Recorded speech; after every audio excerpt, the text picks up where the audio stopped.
industry has been monopolized by state capture and conflict of interest, where the owners of that monopoly decide how much to buy from the farmers and how much to sell to the consumers. So, Honorable.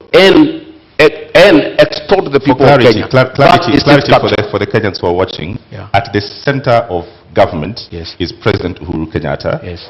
Are you going to go after President Uhuru Kenyatta finishes his term? I have said we are not talking about individuals. We'll deal with state capture and conflict of interest. Anybody who is involved in state capture and conflict of interest will be held to account. The first family, sir. So grab the bull by its horns. Don't perhaps cut around the issue. You are talking about the first family. So in essence, you are saying you will go after them. Isn't that true? I am saying this is state capture. I've given you an example. You will feel for yourself what needs to happen. All right. And I am saying that is what we need to deal with. You know, state capture. And that is why the president will say he is lenient. He cannot deal with state capture. He cannot deal with conflicts of interest. Okay. He can't. Thank you very much. I want to help Mr. Gachagua. State capture is the repurposing of the state to serve individuals rather than public good. And corruption cartels in this country, whoever they are, have strangled the country. I opened by saying Kenya can't breathe. Our health services, their money is taken, the money for agriculture, for fertilizer subsidies, money for building dams such as Kimwerel, Arol, Galana Kularu, which was supposed to help Kenya feed itself. That is what state capture is about, that every penny intended for the public, a majority of it is ending up in people's pockets. This is not about families or individuals. It's cartels, and cartels are organized people, gangs of criminals, because what they are doing is committing crime. And you don't need a commission to punish crime. You just need serious law enforcement. And if you find roadblocks, that cases are taking too long, then Parliament can be used to do its work, to consider proposals from the government, to pass laws that fast-track such cases. We all know that election petition cases take 6 months. Why can't corruption cases similarly take such a period? That is the debate that must go to the National Assembly. Mr. Gachagua serves in the National Assembly. I have not heard him talk about corruption except when defending his own position in the case he's involved in. In contrast, I'm out of Parliament. I've been vocal, whether it's KEMSA, whether it's any other corruption. And I've also been vocal in upholding the rule of law and reminded my brother President Kenyatta that he cannot serve beyond his term, a position he holds at this moment, that he is going home. So, Honorable Karua, do you agree then that there's state capture in Kenya? And secondly, what do you make of their proposal to form a commission of inquiry into the same in Kenya if elected? That just expresses their reluctance to fight corruption. In fact, Mr. Gachagua's principle is captured on tape in an interview in this country, saying that corruption, he doesn't think corruption can stop a nation from developing. With what money will a nation develop, invest, or even provide services if the corruption cartels are taking 2 billion shillings a day, which translates to stealing 40 shillings from every person? In an average household of 6 people, that's 240 shillings, 2 packets of unga at the discounted price of 100. Kenyans need to understand. They're hungry, they're without medical service, without fees for their children, and without free education, because corruption cartels are strangling the nation. That's why we can't breathe. Once we understand that, then we will vote for people with a track record, like Azimio, people with the will to fight corruption, people who are prepared to confront the monster and to apply the law evenly, irrespective of who is mentioned. So do you believe we have state capture in Kenya? There is state capture, yes, by corruption cartels, organized criminal gangs who plunder our resources daily. 2 billion shillings a day, which is authenticated by the Auditor General, translates to 765 billion shillings.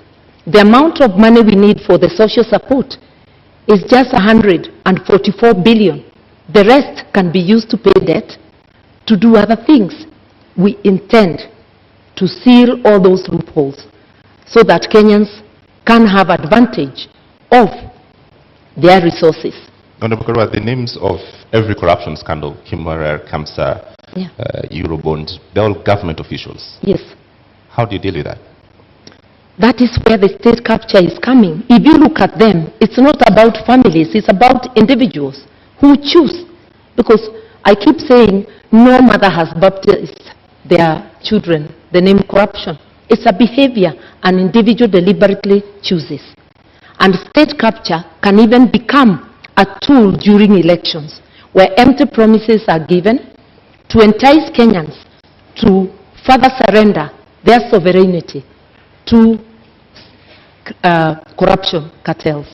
I'm urging Kenyans to look at the track record of each of the formations that are seeking the presidency of this country.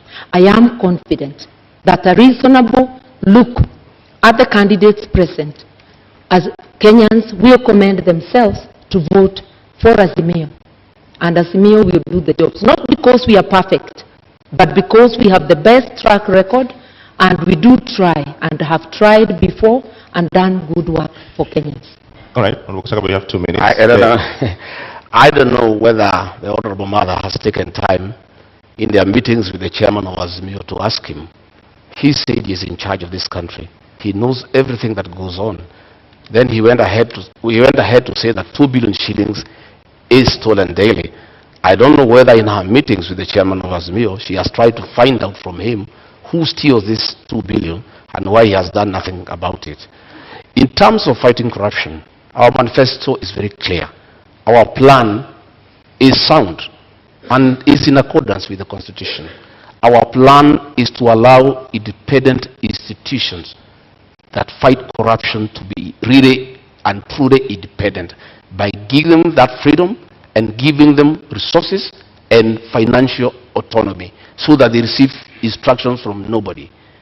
On assuming government, we shall appoint the Inspector General of Police as the accounting officer of the National Police Service so that himself and the DCI have independence to do what they need to do on fighting crime and corruption without having to take instructions from anybody. Because you know, this, it is said, he who pays a piper calls the tune. Why the Inspector General of Police and the DCI cannot fight corruption and crime, why they cannot operate the way the Constitution spells out, is because they are controlled from Harambee House, because that is where their money is. We shall give them financial autonomy.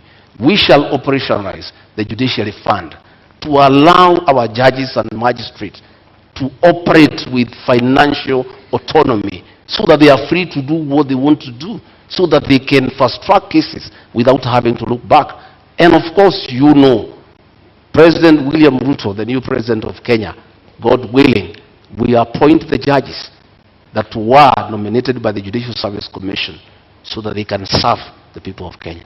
All right, Honorable Karua, do you agree that lack of independence in these institutions is the problem Kenyans are facing in the criminal justice system? The Constitution gives all these institutions independence.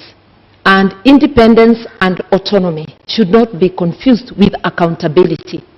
Parliament, which is independent, has to be accountable to the people of Kenya. The executive has to be accountable to the people of Kenya. The judiciary has to be accountable to the people of Kenya. Institutions have decisional independence, that a judge will be independent in making that decision of guilty or not guilty, that the director of public prosecutions will be independent in deciding to charge, to prosecute or not to prosecute. It doesn't mean that they fail to account to the people of Kenya. And that is most of our leaders are failing to do. Be accountable to the people of Kenya. You go to office to do your own business, where you will find that quite a number of people who are parliamentarians, are trading with the counties, are trading with the government. So who is the watchdog of the people? The law forbids it. Conflict of interest. Going to get county work from a county government when you are a member of parliament. Who is going to be the watchdog? A quick follow-up on that. Yeah. Because the proposal on the table in Azimio is that if you are elected into office, then you'd also double up as Minister for Justice. Yeah. Wouldn't that go then to entrench that kind of feeling of interference from the executive? Because these are independent institutions, yes, but even if it's facilitating and good workflow, there's the NCAJ that handles all of the issues around that chain of criminal justice. So wouldn't that role, in essence, be seen as interference as well? Not at all. The Minister of Justice doesn't prosecute. This is a coordinating ministry, coordinating the entire justice sector. And we had such a program even during the Kibaki time known as Justice Law and Order Sector, to give policy direction. Then each institution goes and works on its own. It's not about how that institution will do its work. It's to understand together the difficulties, the roadblocks along the justice sector, so as to make proposals for legislation and for policy to Parliament. Remember that policy and legislation are passed by Parliament. Government institutions are independent, but they cannot act alone. There must be some synergy, and that synergy is in policy. Then they can have decisional independence. I've been a Minister of Justice before. I didn't investigate or prosecute. All right, I'm going to move to the next topic, and let's go to the cost of living. One of the charges against politicians in this country is that they're simply out of touch, and you're unable to solve the problems that we face. To give you an opportunity tonight, Honorable Gachagua, to start to make your presentation on cost of living by first telling us, what is the cost of milk today? The cost of milk, Retail. the farmer sells at 42, at the supermarkets, some places 120 per liter, others is 130, depending on where the supermarket is. Kerosene? I don't go to the supermarkets. Okay. What is your presentation tonight on dealing with the cost of living, knowing very well that... I want to say, I'm happy now we are where we need to be. Audience, please maintain silence. And for the record, issues with what we've been talking about throughout, these issues impact on how we fund the projects and all of these other subsidies we'll be talking about. So there's no non-issue tonight. What I'm saying is that I'm happy that we are discussing the high cost of living, the inability of Kenyans to buy food.